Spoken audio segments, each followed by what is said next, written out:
What's up everybody, and thank you for joining me for another video. My name is Whack4863, but you can call me Whack. In today's video I want to talk about Cyberpunk and really specifically their roadmap as we head into the upcoming patches for Cyberpunk 2077 in 2021.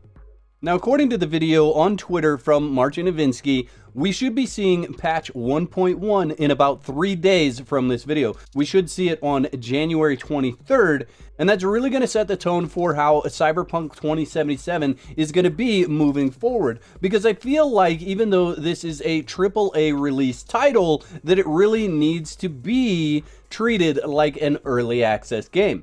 There's no doubt if you search YouTube that you're going to find just an absolute ton of information about cut content and about things that don't work properly in the game, like the police AI. Now, I'm going to be real open and honest with you guys. I play a lot of early access games, so a lot of these things I kind of gloss over. But this is not an early access game. This is a AAA title that was fully released. However, I do feel like CD Projekt Red needs to treat it like an early access game, and that may be something totally new for them. Now, in my mind, patch 1.1 and really probably patch 1.2 both need to focus on the exact same things. They need to focus on bringing stability to the game across all the platforms. Now, they do say in the video that they want to make the console version, PS4 and Xbox, more stable and playable. However, I'm just not 100% confident that they can do it with that old of tech with Cyberpunk 2077. So I'll be interested to see how that actually plays out. But I really feel like patch 1.1 and 1.2 both need to focus around some main areas of gameplay, bringing stability to the game, as well as some of the mechanics that currently don't work in the game, like the police AI. Additionally, I think it's important that before we start looking at free DLCs, we see the cut content actually added into the game. And that's actually where I think if CD Projekt Red opens up and focuses on being honest and being open with the players and saying, hey, this was intended to be in the game from the original, but we couldn't make it in time before we release, but we're adding it in now, I think that will increase the trust from the community if they take that opportunity to let us know what's actually going on and what's new free DLC and what was intended to be in the game from launch.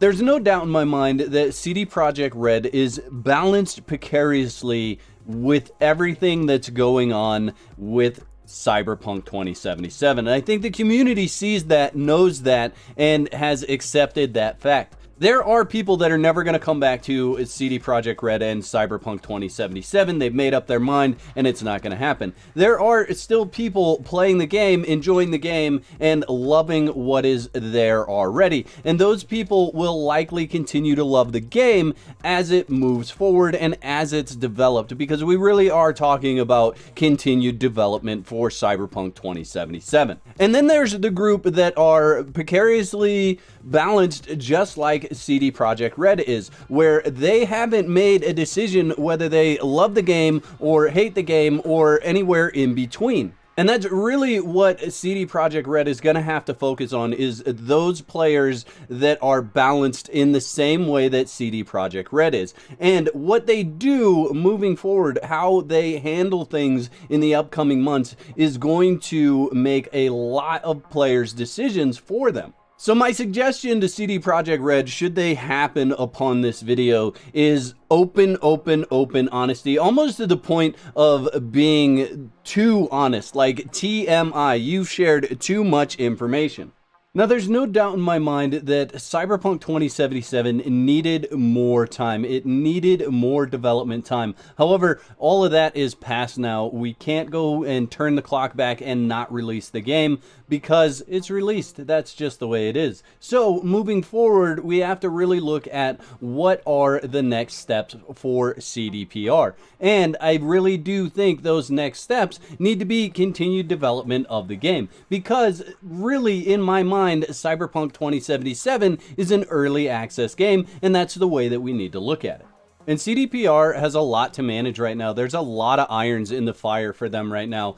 Between the lawsuits that are coming in right now, the disappointment from players, and the continued development of the game. And unfortunately, some of these things may conflict. It may not be wise for CD Projekt Red to make a statement that they did cut things from the game, because that may affect how the lawsuit comes out. Whereas making that statement to the players may actually bolster the trust that the players have in CD Projekt Red. So it's going to be interesting to see how news and information comes from them in the next few months. Now, having said all that, I really have enjoyed my time playing Cyberpunk 2077. I do feel like it's a really good game, and I'm really interested to see how it continues to develop. But I want to hear from you. Are you done with the game, on the fence with the game, or do you absolutely love Cyberpunk 2077?